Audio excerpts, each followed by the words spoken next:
Hello everyone and those who rock.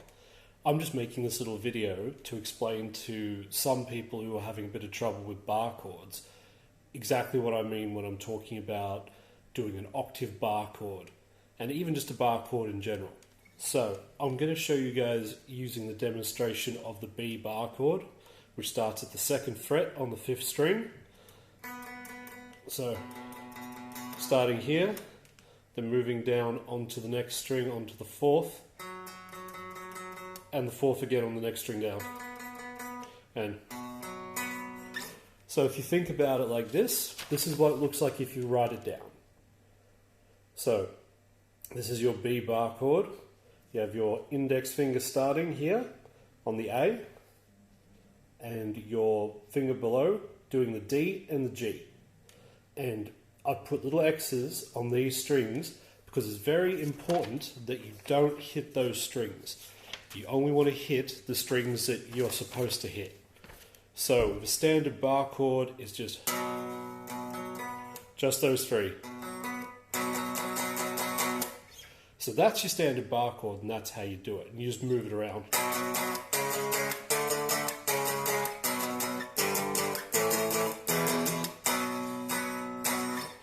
So that's the general concept of that. But something particularly in the version of Horses that we're going to do and the version of John Farnham's The Voice, we're going to use what is known as an octave bar chord. So this is what an octave bar chord looks like. This is once again the B, and we have our index finger up here, back where we started with the standard bar chord. But then this middle string gets dulled out. We don't hit it. And we hit this string down here, which is the same string we were hitting before. So it's exactly the same as the old bar chord, except we're just dulling this. And what happens is, that's a B, and that's a B. So what you're doing is hitting the same note, just an octave apart. So what that sounds like is this, as opposed to this. Now it seems very subtle, but it's really, really, really effective for running around and making like just really basic, almost root notey patterns sound fuller and more lovely.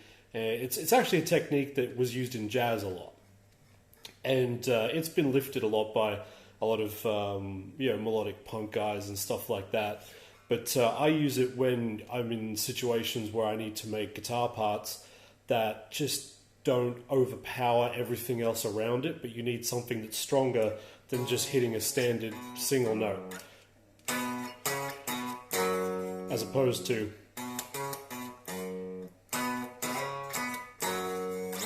it's just that little bit nicer, it's better, sounds good, particularly when it's loud. So when you get asked to do these things where I'm telling you to do an octave bar chord, I'm meaning for this B, I'm just hitting this string, so the A string on my little sheet. You take a look. So you can see I'm hitting this note here and this note down here. And we're hitting them both at the same time. And I'm using my index finger to dull out that middle string.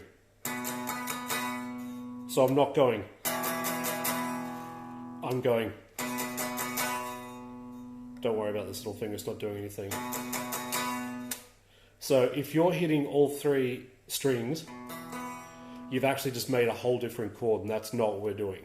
We're dulling that out, we're just hitting these two notes. And it just gets moved around a lot. So in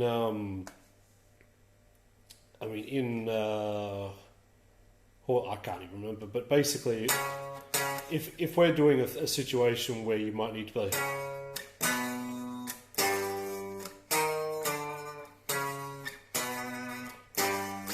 in some song you're doing, it just sounds kind of nice, sounds kind of cool, and then it gives you a place to go when you want to sound bigger.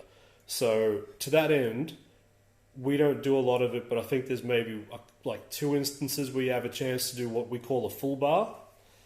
And so here is a full bar B. And you'll notice that all it is it's a standard B bar chord, but we're going to add in the 6.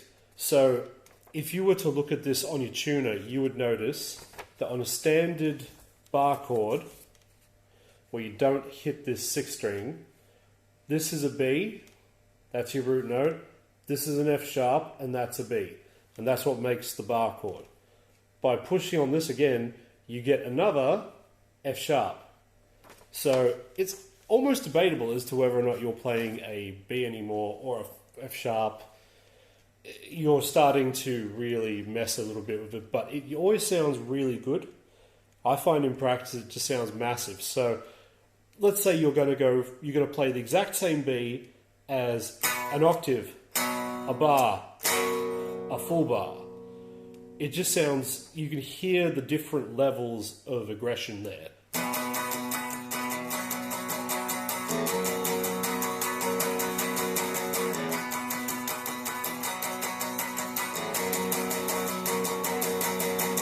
Octave, bar, full bar, and that's all B. So we're going to be using these things throughout, so it's important that you understand the differences. So like I say, we've got here a standard bar chord, 3 notes, no other notes. You've got to learn to use your hand to make silence of the extra notes.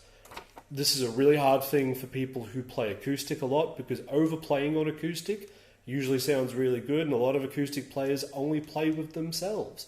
So it doesn't matter when they're doing these extra notes, but because we're playing in a big group, it actually makes a big difference if we hit these extra notes. So we need to be very precise. It's the notes you don't hit that make the big difference when you're in a big electric rock band. If you're just hitting a bunch of extra notes higgledy-piggledy everywhere, you just start to sound like a mess. So we're not going to do that. we're going to abide by the basic laws of rock and roll. So here's our straight up bar chord, root note, extras, 3 notes, no extra notes. Here's our octave. Our octave is the same, except we are eliminating what would have been the F sharp, and we're just getting a B and a B. And it just gives us a nice kind of like a fuller version of a single note sound. So basically we're just taking the root and we're giving it an extra push, so it's just an octave with itself. So it just sounds really nice. It sounds, particularly when it's electrified, loud, and has a bit of distortion on it, it always sounds amazing, because your fingers kind of bend it a little bit, so it takes it a little bit out of tune, and that sort of subtle detuning makes it sound so much more effective than just hitting a single note. And of course, the full bar, which is the exact opposite of that, which is putting in extra notes.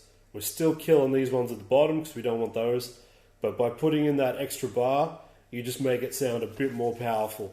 And that does get used sometimes, depending on how you're going to play the John Farnham riffs. Some of them,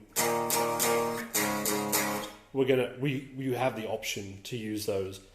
But having said that, just as long as you understand this concept of an octave,